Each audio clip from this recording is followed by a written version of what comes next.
Модуларната болница, Биса Транс и Дурмотурс, сите трагични случаи што биле на брзина завршени во минатото, да се разгледаат повторно.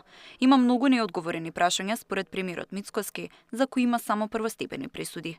За разлика од случајот со Кочани, каде што има 34 приведени, во овие случаи немало приведено никој. Ако вистински сакаме ресет, тогаш ќе треба тој ресет да го направиме на сите нивоа и да ја видиме одговорноста и во тие случаи, и во случајот Ласкарци, и во случајот Биса Транс, и во случајот модуларна болница, да видиме дали и како е постапувано, како е направен тендерот, зошто е така направен и така натаму, зошто не се исполнети, кој е тој кој што бил надзор, зошто го пуштиле во употреба, зошто не бил пуштен во употреба и немал употребна дозвола тој објект. Предлогот на ВМРО-ДПМН е во собранието да има анкетна комисија за пожарот во Кочани и да се прошири и за другите трагедии во кои имаше голем број на жртви. Нашата пратеничка група предложи и стои на тоа да се прошири за овие други 3 случаи, така што може таму да има јавна дебата, да се разговара, да се отворат сите аргументи и сето тоа кое што представува сомнеш да биде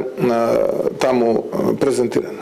Случајот за модуларната болница минатиот месец се врати на повторено судење во Тетовскиот суд по одлука на апелација во Гостивар за двајцата директори на болницата, кои беа осудени на условни казни од година и половина и за болницата како правно лице. Повтореното судење пак за случајот Биса Транс започнува на 28 мај, каде е осуден сопственикот на компанијата на 1 година и 8 месеци затвор поради лажната лиценца со која ја напуштал автобусот државата, но апелација го врати предметот во кривичниот суд.